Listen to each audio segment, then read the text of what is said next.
Bonjour tout le monde, j'espère par la grâce de Dieu que vous vous portez bien.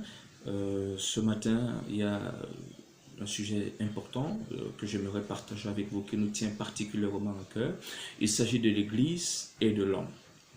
L'Église et l'homme. L'Église, en fait, l'homme est la raison pour laquelle l'Église existe. L'Église telle que nous la connaissons. Rappelons que Jésus aurait pu, en partant, partir avec ses disciples, on n'aurait pas entendu parler de l'Église, mais il y avait encore l'homme. L'homme devait être sauvé, l'homme devait être impacté, l'homme devait être influencé, l'homme devait revenir à Dieu. C'est pour ça que l'Église a existé. Ce qui nous amène à dire que l'homme est la principale raison d'être de l'Église. Autrement dit, après l'adoration à Dieu, l'homme devrait être la préoccupation de l'Église. La conversion de l'homme, la transformation de l'homme, le développement de l'homme, autrement dit la reconstruction de l'homme selon les normes divines devrait être la préoccupation de l'Église. Et toute communauté qui se reconnaît comme étant de l'Église devrait justement évoluer dans cette perspective. Ça voudrait dire que quand on regarde les efforts investis sur le plan spirituel, sur le plan financier, sur le plan matériel dans l'Église, ces efforts devraient profiter majoritairement à l'homme.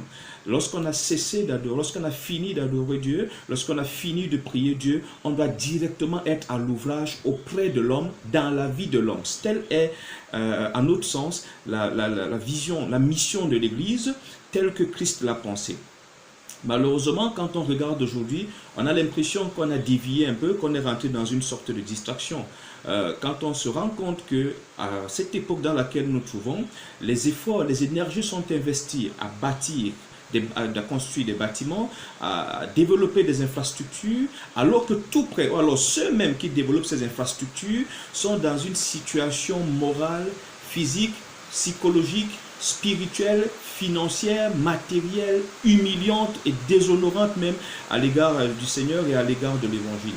Quand on constate ça, on en vient à se demander si on a vraiment compris ce qui se passe, si on a vraiment compris que l'Église est l'ambassade de Jésus-Christ sur la terre.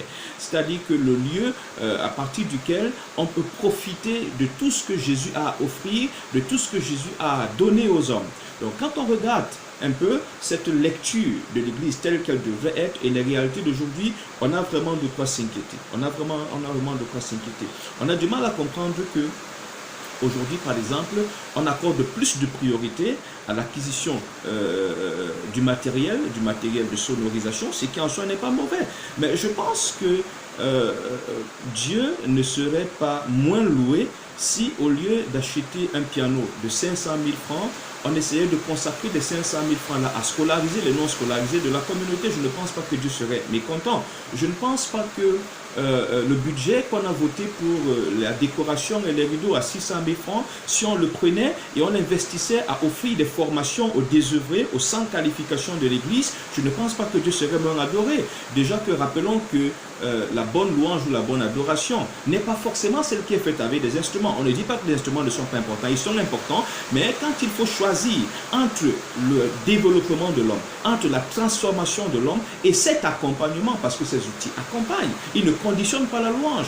Je ne sais pas si de toutes les fois, alors le jour pour le Silas en prison, on louait le Seigneur et que le Saint-Esprit est descendu, je ne pense pas qu'il y avait des instruments. C'est vrai, s'il y avait eu des instruments, ça aurait aussi eu beaucoup d'impact, mais il n'y en avait pas. Ils ont quand même pu louer le Seigneur, ils ont quand même adoré le Seigneur et le Saint-Esprit est descendu et de grandes choses se sont accomplies.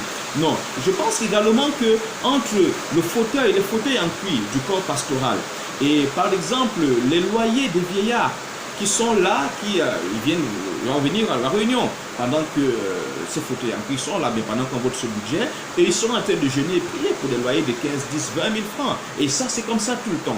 Je ne pense pas que si on sursoit un peu à la charge justement de ces fauteuils en cuir-là, parce qu'on veut justement essayer de décharger ces vieillards, de décharger ces démunis, justement de ces charges qui pèsent sur eux, je ne pense pas qu'on aurait mal fait. Il faudrait un peu que nous ne perdions pas de vue. Dans la mesure où l'Église est censée être ce centre de transformation, cette usine dans laquelle les gens ont à l'état brut.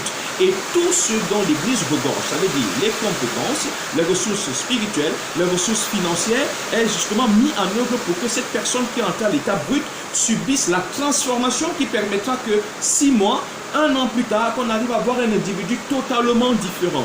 Si nous voulons conquérir le monde, avoir de grandes plateformes de communication, être présent sur les réseaux sociaux, avoir de beaux bâtiments, alors que ceux-mêmes qui résident, qui communiquent régulièrement dans ces bâtiments ne reflètent pas le progrès, ne reflètent pas le développement, à mon avis, il y a un contresens, il y a un problème. On en vient un peu à se poser la question, pourquoi est-ce qu'on est là? Et qu'est-ce qu'on est en train de faire? Et justement, on peut comprendre qu'une communauté n'est pas en son sein tout ce qu'il faut. Je vais essayer de faire un peu simple. C'est bien d'évangéliser. C'est bien de prier, c'est bien de passer des gens à la délivrance, mais à un moment, les gens n'ont pas besoin que de cela. Il y a un verset qui m'intéresse, peut-être que je l'interprète mal, mais chez moi, il sonne un peu de manière particulière, c'est Actes 10:8. La Bible dit que, je résume un peu, que Jésus faisait du bien et il guérissait. On voit ici un Jésus qui se contente, en fait, qui s'intéresse au bien-être de ceux qu'il rencontre, qui s'intéresse au bonheur de ceux qu'il rencontre. Il apporte guérison à qui a besoin de guérison, délivrance à qui a besoin de délivrance. Tout le monde n'a pas besoin de délivrance, tout le monde n'a pas besoin de guérison. Mais il y a au-delà même, il y en a même qui ont besoin de guérison, de délivrance, mais un peu plus. Le rôle de l'Église, c'est de s'assurer que les individus qu'elle reçoit en son sein vont justement, au fil des jours, des semaines, des mois de fréquentation, subir une transformation qualitative qui reflète justement que ces individus sont entrés dans un environnement où Dieu vit. Et ça devrait être la préoccupation de chaque leader. Ça devrait être la préoccupation de tous les conseils pastoraux, de tous les comités de leadership qui existent dans nos différentes communautés, que les individus soient transformés. Quand on prend conscience de cet état de choses, j'ai du mal à comprendre comment est-ce qu'on peut avoir le projet de construire une cathédrale de 5000 places alors que les 50, 200, 100 membres qu'on a, on ne s'est pas assuré de leur stabilité, on ne s'est pas assuré de leur croissance, on ne s'est pas assuré de leur développement. On veut tout de suite avoir 5000 places. Mais 5000 personnes, pourquoi en faire après? Est-ce qu'on sera capable de 5000 personnes de répondre à leurs besoins? Il y a des gens qui ont besoin qu'on les écoute. Il y a des gens qui ont besoin qu'on les conseille. Il y a des gens qui ont besoin d'être rééduqués parce qu'ils n'ont pas été éduqués. C'est aussi ça la responsabilité de l'Église. Elle ne devait pas juste... À un moment, on a l'impression aussi que l'Église ressemble un peu à cette Église primitive lorsque, avant le meurtre d'Étienne, les frères prenaient plaisir à se retrouver entre eux. C'est-à-dire que nous sommes tellement reclus sur nous, nous avons tellement nos bâtiments, nous avons tellement nos sièges, nous avons tellement nos réunions, nos agapes, que nous en venons à oublier que nous existons à cause de ceux qui sont dehors. C'est à cause de ceux qui sont dehors que nous existons. Alors, ces gens n'ont pas forcément besoin de notre bâtiment, ils ont besoin de ce que nous avons à leur apporter. C'est vrai, nous allons leur apporter l'évangile, nous allons leur apporter l'enseignement, mais après, une fois qu'il aura abandonné la fornication, une fois qu'il aura abandonné l'alcoolisme, quand elle va abandonner la prostitution et qu'elle va venir dans notre communauté, qu'adviendra-t-il? Tout ce qu'elle a appris, c'est la prostitution. Tout ce qu'il a appris, c'est l'alcoolisme. Il faudra bien maintenant l'éduquer. Il faudra lui trouver une activité. Il faudra lui trouver une source de revenus. C'est aussi ça le rôle de l'Église. Et les ressources dont nous disposons, lorsque ces buts ne sont pas atteints, parce que quelqu'un a quitté le monde et est entré dans l'Église, nous pensons que le but est atteint. Le but n'est pas atteint. Parce qu'il faut sécuriser cette personne-là. Il faut la mettre dans un cadre qui lui permette de s'épanouir. Alors, lorsque nous avons dépensé des millions pour faire des campagnes d'évangélisation, et que ces âmes sont maintenant venues dans l'Église, et nous nous arrêtons. Nous nous sommes arrêtés en si bon chemin. C'est la raison pour laquelle nous avons en interne beaucoup de fornication. Nous avons beaucoup d'adultère. Parce qu'en fait, l'oisiveté est la mère de tous les vices. Ces personnes ne sont pas occupées. Elles n'ont absolument rien à faire. Parce qu'elles ne savent rien faire pour la plupart. Et entre-temps, nous prenons l'argent que nous allons investir dans des postes de dépenses qui ne semblent pas urgents. Comment comprendre?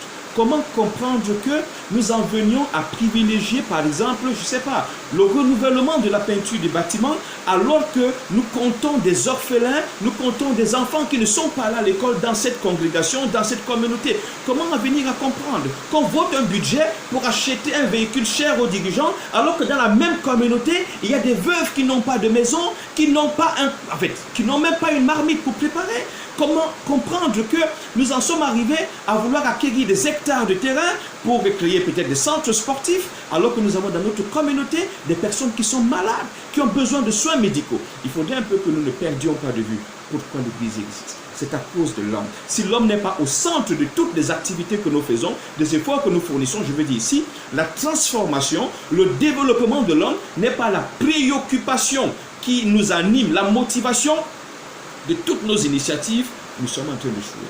Et je crains que nous ayons une mauvaise surprise lorsque nous allons rencontrer le Seigneur. C'est justement dans cette perspective-là que, dans le cadre de Volontaires pour Christ, nous avons décidé en fait de rassembler tout ce que nous avons comme compétences, tout ce que nous avons comme ressources pour le mettre au service de l'Église. Ça veut dire qu'à un moment, peut-être dans votre communauté, vous n'avez pas les compétences qu'il faut. Vous avez dans votre communauté des jeunes gens qui ont besoin de maîtriser l'outil informatique pour s'en sortir dans l'univers de l'emploi. Mais c'est aussi ça votre responsabilité. Si vous n'avez pas des outils, il y a des volontaires qui sont prêts à venir dans votre communauté pour leur donner ces formations-là gratuitement parce que c'est notre responsabilité. C'est à nous de développer les nôtres. Nous ne pouvons pas attendre que ce soit ceux du dehors qui viennent développer des nôtres alors qu'en notre sein, prenons le cas de l'informatique. Nous avons des ingénieurs informaticiens. Nous avons des spécialistes, des docteurs en médecine, des docteurs en pharmacie, mais c'est toujours dans notre milieu que nous trouvons des gens qui sont déséquilibrés, qui sont sous-éduqués, qui sont vraiment complètement en lambeaux, comme si nous n'avons pas de la ressource. S'il nous plaît, chers dirigeants, s'il nous plaît, chère Église, essayons de nous ressaisir. L'homme est la raison pour laquelle nous existons. La transformation de l'homme est ce qui doit nous motiver tant que nos efforts, nos projets, nos initiatives ne vont pas dans ce sens-là, nous sommes dans la distraction et Christ, qui est le maître de l'Église, va nous en demander des comptes. Arrêtons un peu de penser d'abord à nous. Arrêtons un peu de penser d'abord à notre image. Arrêtons d'abord de penser un peu à l'impression que nous allons donner aux gens. Regardons, vous avez 20 membres dans votre communauté. Vous avez 50 membres dans votre communauté. Est-ce que ces gens sont en train d'être transformés? Est-ce qu'ils sont en train de se développer?